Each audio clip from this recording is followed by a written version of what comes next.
Commissioner of MCGM, other senior officials from the Municipal Corporation of Mumbai, from the state government of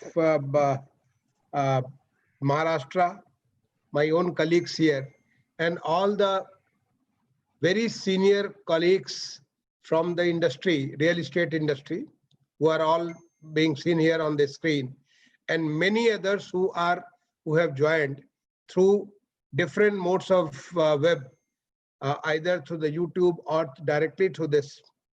Very good afternoon to all of you. You know that I love speaking in Hindi, so I would like to switch over to Hindi right away rather than continue in English. So सबसे पहले तो मैं आप सारे लोगों को बहुत बहुत इस बात के लिए बधाई भी देता हूं, धन्यवाद भी देता हूं कि जो हमारे देश की रैंक है, हमने जर्नी स्टार्ट की थी 186 पे और आज हमारी रैंक 27 हो गई है, यानी 159 प्लेसेस की रैंक मेरे सामने 2016 के बाद से इम्प्रूवमेंट हुआ है। मैं समझता हूं कि किसी भी देश में किसी चीज में इतनी ज्यादा इम्प्रूवमेंट कहीं नहीं हुआ होगा और इसके लिए आप सारे लोग जिम्मेदार हैं।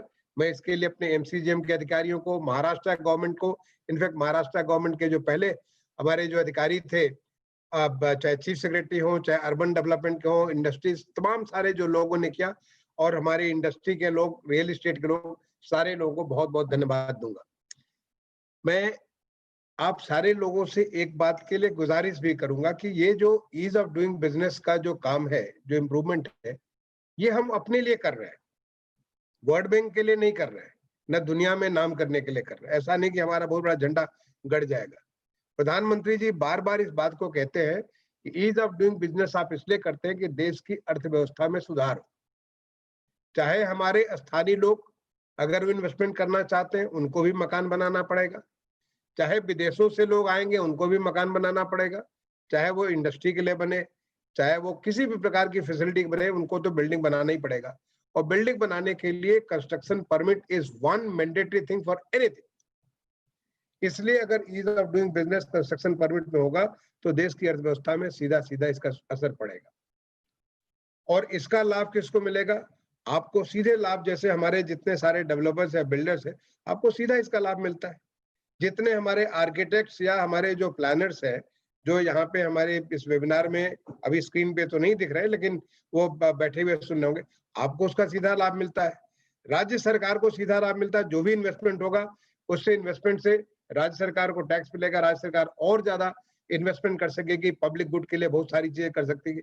हमारे देश को इसको फायदा मिलेगा। जो प्रधानमंत्री जी कहते हैं कि $3 ट्रिलियन टू $5 ट्रिलियन इकोनॉमी में हमको जो आगे बढ़ना है, या 5 से 10 ट्रिलियन इकोनॉमी में जाना है, वो तभी संभव होगा जो कि हमारा ईज ऑफ डूइंग बिजनेस हो सकेगा। और इसी के लिए न केवल दिल्ली एंड बॉम्बे, मैं आपको बता दूं कि ये जो हमारा ease of doing construction permit है, आज करीब 2500 से ज्यादा शहरों में ease of doing business in construction permit है। जो हमारे रियल एस्टेट के लोग हैं उनको मालूम होगा, ये तमाम सारे शहरों, कई सारे 14 राज्य ऐसे हैं जहाँ पे 100%, महाराष्ट्र उनमें नहीं है, लेकिन 14 राज्य ऐसे हैं जिनमें 100% हर एक शहर में ये construction permit online building permission system के माध्यम से होता है।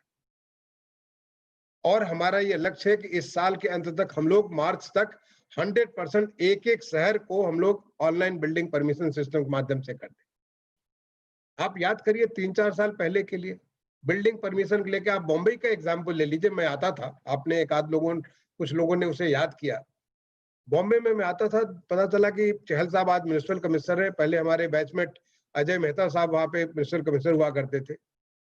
इतने सारे डिस्क्रिप्शन म्युनिसिपल कमिश्नर के पास, हर चीज के लिए वो फाइलें वहां पे जा रहे हैं उनके अप्रूवल करने के लिए। कितना बड़ा डिसीजन होगा। महाराष्ट्र गवर्नमेंट को मैं इस बात के लिए धन्यवाद दूंगा, बधाई दूंगा कि 50 से ज्यादा डिस्क्रिप्शन को घटा के 10 से कम कर दिया। It's a tremendous contribution to the ease of doing business in construction permits. ये करना बड़ा आसान काम नहीं था। इसके लिए कितने राउंड मुख्य सचिव के स्तर पे मैं खुद आकर के एक चीज को परस्यू किया हूं।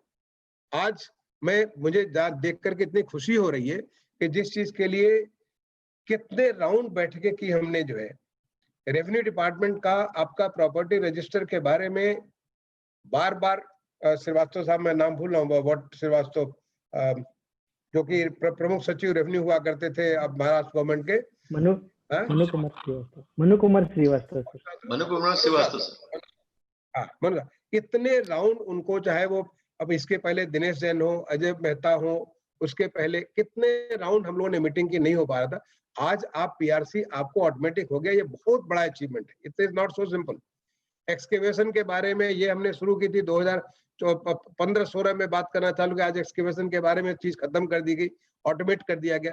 ये बहुत बड़ा अचीवमेंट है। आज आप जो है ये जो सीटीएस के बारे में जो किया गया, इसे big achievement. I mean all these things adding together is adding to the reforms, improving सारे के सारे सिस्टम को कर रहे हैं, और जिससे कि इसलिए नहीं कि देश का झंडा गड़ रहा है, देश का नंबर बहुत हो रहा है, झंडा गड़ रहा है, नंबर हो रहा है, तमाम सारे दुनिया भर के देश हमसे सीखना चाहते हैं कि आपने क्या किया, लेकिन उसका सीधा सीधा फायदा जो है हमारे नागरिकों को हो रहा है, हमारे इंडस्ट्री को हो रहा है, बिजनेस को हो रहा है, राज्यों को हो रहा है, देश को हो रहा है, सबको सारा सारा फायदा हो रहा है। मैं इसमें बहुत सारा काम आप लोगों ने बताया, और इसको जो है हमारे संजय निर्मल साहब ने बड़े अच्छे से उसको एक्सप्लेन भी किया, क्या क्या चीज हुआ। मैं 2-4 बातें आपको हाईलाइट करना चाहता हूँ।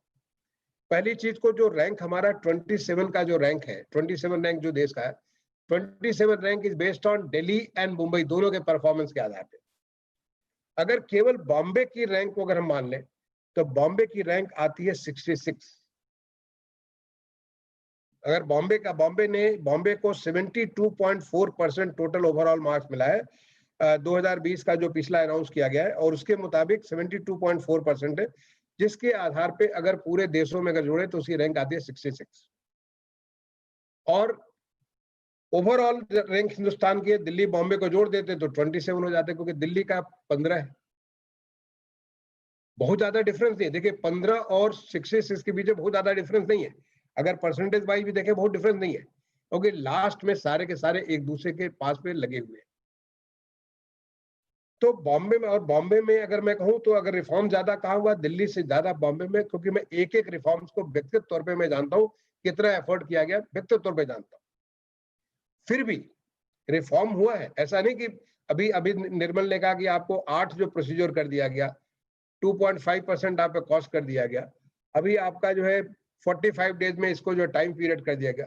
ऐसा नहीं कि ये अभी हुआ, पहले भी इतना लगभग था, और थोड़ा और उसको इम्प्रूव किया गया, थोड़ा और इम्प्रूव किया गया पिछले 4-6 महीने में, और इम्प्रूव किया गया। लेकिन हम कहाँ पे हमारी दिक्कत हो जाती है, जो हम फीडबैक देते हैं, क्योंकि वर्ल्ड बैंक का असेसमेंट का तरीका ये है कि वो फीडबैक लेते हैं हमारे उन लोगों से जो कि इस काम को सीधे सीधे करते हैं, हम उनको चाहे जो लिख करके देते। मैं अपने स्वतः जो है, मैं और हमारे साथ अजय मेहता साहब, हम लोग 3 बार गए वॉशिंगटन, वहां जाके हमने प्रेजेंटेशन दिया, बताया हमने फला चीजें की है।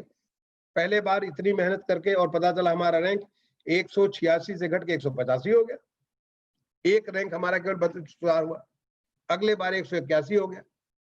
कारण क्या था कि काम तो हम करते थे, लेकिन फीडबैक हमें नेगेटिव आता था। तो हमने वहां पे बात की, भाई आप फीडबैक किससे लेते हो?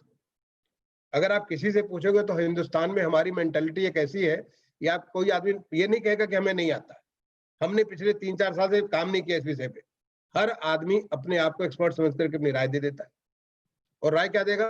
वो जो 20 साल पुरानी अनुभव को देगा, 10 साल पुराने अनुभव को देगा। आज मालूम नहीं कि बॉम्बे में अगर आप नक्शा पास करने के देते हो तो आपको नक्शा देने की जरूरत नहीं है, ऑनलाइन दे सकते हो। आपको कुछ पूछना हो ऑनलाइन हो सकता है, आपको नक्शा मिलेगा ऑनलाइन हो सकता है, सारा चीज ऑनलाइन है। लेकिन उसका अनुभव पुराना जो है, वो 10 साल 5 साल 15 साल पुराना अनुभव, उसके आधार पर फीडबैक देते। अब आप देखिए कि आपके इस गलत फीडबैक की वजह से बॉम्बे का पोजीशन नीचे हो गया। मैं किसी से ये अपेक्षा नहीं करता कि आप गलत फीडबैक दीजिए। मैं आपसे बिल्कुल निवेदन करूंगा, अनुरोध करूंगा, जो लोग मुझे सुनने, आप सबसे कहूंगा कि आप सच फीडबैक दीजिए, जो आपको अनुभव हो रहा है। अगर आपको लगता है कि बॉम्बे अच्छा कर रहा है आपको किसी विषय पे, आप उस बात को बताइए। अगर आपको लग रहा है कि इसमें कमी है, इस बात को बताइए।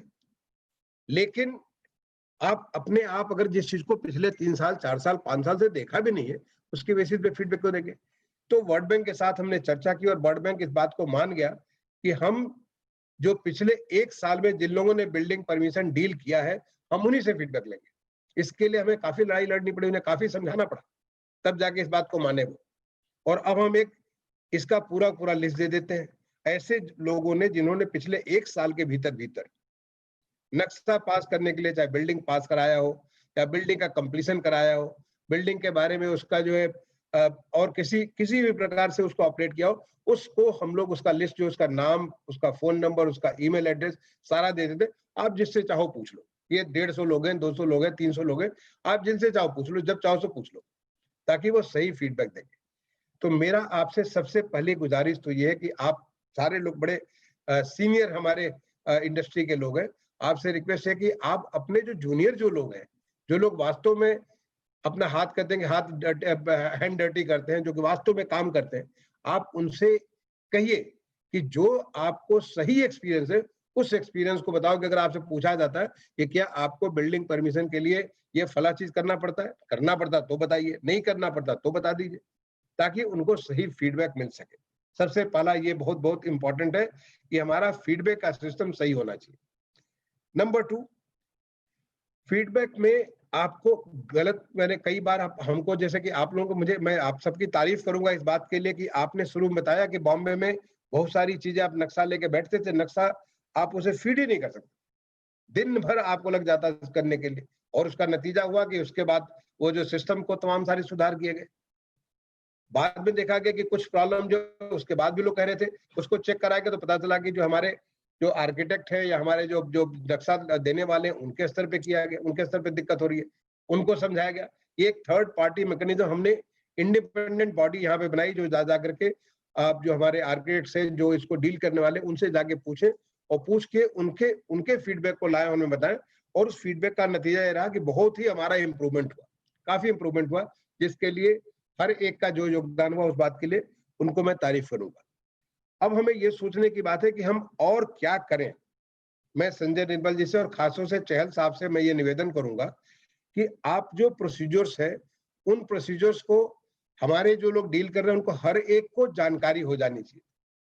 और उसमें जानकारी में दोनों लोग हैं, एक तो हमारे जो लोग नक्शा देते हैं हमारे पास, दूसरे जो नक्शे को डील करते हैं। कई बार हमारा जो प्रॉब्लम कहाँ पे होती है, हमारे खुद इंटरनल लोग, भाई जब तक वो आएगा नहीं तब तक हम काम करेंगे नहीं, उनको आकर के हमसे मिलना पड़ेगा। आप ऑनलाइन कर लो, आप वो नहीं करने वाले। तो अब ऐसे में या उनसे पहले से बात कर लो, उसके बाद करेंगे। तो इसके लिए हमारा जो इंटरनल जो लोग काम करने, चाहे रीजनल ऑफिस में हो, चाहे जोनल ऑफिस में हो, चाहे आपके हेड ऑफिस में हो, जो भी नक्शे के साथ काम करता है, हर एक का कैपेसिटी बिल्डिंग, मैं समझता हूँ कि इसको पीछे अजय मेहता साहब के साथ लास्ट ईयर हमने बड़े डिटेल में काफी कराया था। मैं खुद एक लोगों को एड्रेस किया था, काफी सारे लोगों को एड्रेस किया था। लेकिन मैं एक बार दोबारा अनुरोध करूंगा चहल साहब से कि लोगों का एक बार कैपेसिटी बिल्डिंग जरूर करा दे, और एक बात साफ कर दे कि जो कहता है कि भाई हमको आईटी करना नहीं आता, तो आपको फिर बिल्डिंग परमिशन रहने की जरूरत नहीं है, आप कुछ और काम कर लीजिए। क्योंकि बिल्डिंग परमिशन के बारे में जब इतना बढ़िया आपका काम हो रखा है, तो मैं समझता हूँ कि आपकी जो रैंक 66 से घट के सीधे 15 आ जानी चाहिए, और आपकी रैंक 15 और 10 आएगी तो पूरे हिंदुस्तान की रैंक 10 के नीचे टॉप पक्का आ जाएगी।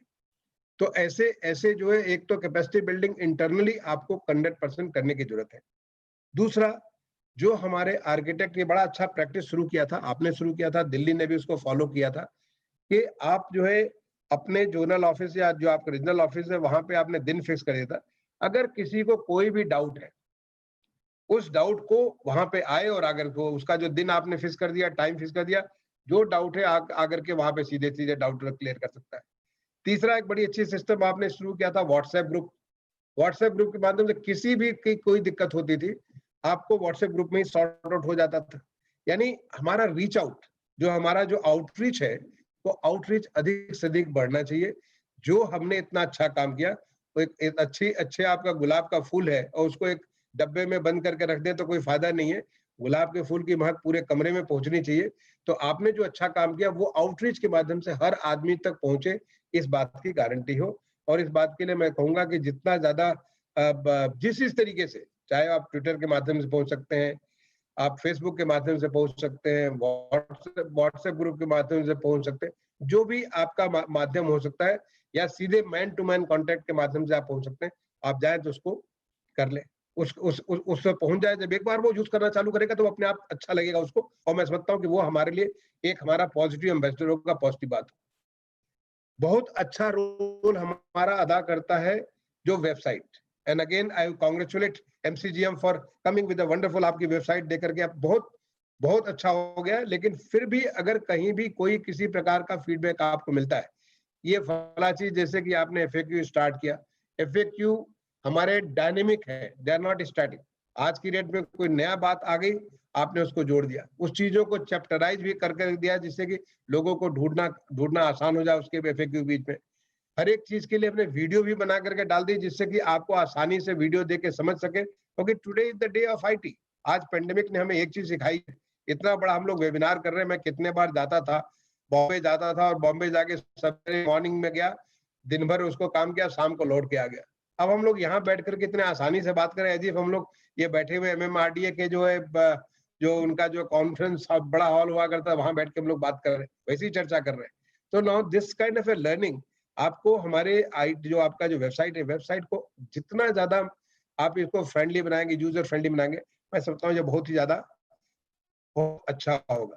अभी आज की डेट में 2-4 चैलेंजेस रह गए, जैसे कि हमारा इन्वायरमेंट क्लियरेंस के बारे में बहुत बड़ा परिवर्तन किया हम लोगों ने। I mean you are all aware, जो लोग पुराने उनका आपका you are all aware, we change the rule, बहुत सारी चीजें परिवर्तित की, but unfortunately we live in a kind of a system जहां में बहुत सारे कंप्लायंसेस करने होते हैं। NGT ने उसको स्टे लगा दिया, हमने फिर उसका एक नया फॉर्मुलेशन लाया, उसको किया, फिर उसके ऊपर जो है हाई कोर्ट से स्टे हो गया, अब इसके ऊपर बहस चल रही है। We are trying our best, so not that we have reached ultimate, हम लोग नहीं पहुंच गए। This is one area where there is a need for improvement, but बाकी से सारी एरिया में काफी इंप्रूवमेंट हुआ है। सिविल एविएशन का मैं सोचता हूँ कि अभी एक मीटिंग होने जा रही है, हमारे मिनिस्टर साहब कह रहे थे कि सिविल एविएशन में कुछ दिक्कतें आ रही है, वहां भी बहुत कुछ इंप्रूवमेंट हुआ। Like I mean color coded zonal map was a new concept which has started and today is talked over the world। मैं जो दुनिया में जब हमें लोग बाहर बात करते हैं तो they talk about CCJM, colour coded zonal map. ये कॉन्सेप्ट हम लोगों ने स्टार्ट किया यहाँ पे कि सारी की सारी चीज ऑटोमेट कर दिया जाए। आपकी जो है यहाँ पे एक based on difficulty level, what is risk based classification, risk based classification का हम लोगों ने प्रारंभ किया और उससे बहुत सारी चीजों को आसान किया गया। अगर आपका कहीं कोई ऐसा सुझाव हो कि हम लोग इसको आज वो हाई रिस्क में है, उसको can we motivate bring it to the moderate risk में can you bring it to the low risk, provided ultimately है क्यों हमको बिल्डिंग परमिशन की जरूरत क्यों पड़ती है? बिल्डिंग परमिशन की जरूरत इसलिए पड़ती है कि हम लोग जैसे सड़क पे सब कोई बाएं न चले तो एक्सीडेंट होता रहे, ऐसे ही अगर बिल्डिंग परमिशन ना हो तो लोग ऐसे उल्टे सीधे काम करेंगे कि आपको शहर के अंदर मूव करना मुश्किल हो जाएगा, आपको पानी हवा मिलना मुश्किल हो जाएगा, आपके इंफ्रास्ट्रक्चर को चलना मुश्किल हो जाएगा। इसलिए we make a rule and everybody adhere to that rule. तो एज लॉन्ग एज वो एडहेरेंस पॉसिबल हो जाए विदाउट मच डिफिकल्टी के, अगर ऐसे चीज आसान कर सकते हैं, मैं समझता हूं कि आप अगर चहल साहब के नजर में इस बात को लाएंगे तो डेफिनेटली वो उसको विचार करेंगे, हम लोग भी इसको विचार करके we can take it further to any part of the country. I will stop it here. Again wishing you all the very best. मैं आप सबसे यही इस बात का गुजारिश करूंगा, honest feedback and continuous reform and reform for us, reform for making this country जो डिजर्व करती है कंट्री को, जिस प्रकार के इन्वेस्टमेंट होना चाहिए उस चीज को हम लोग कर सके। All the very best. अगर आप लोगों के बाद में कोई क्वेश्चंस आएंगे, I will definitely like to answer to those. Thank you.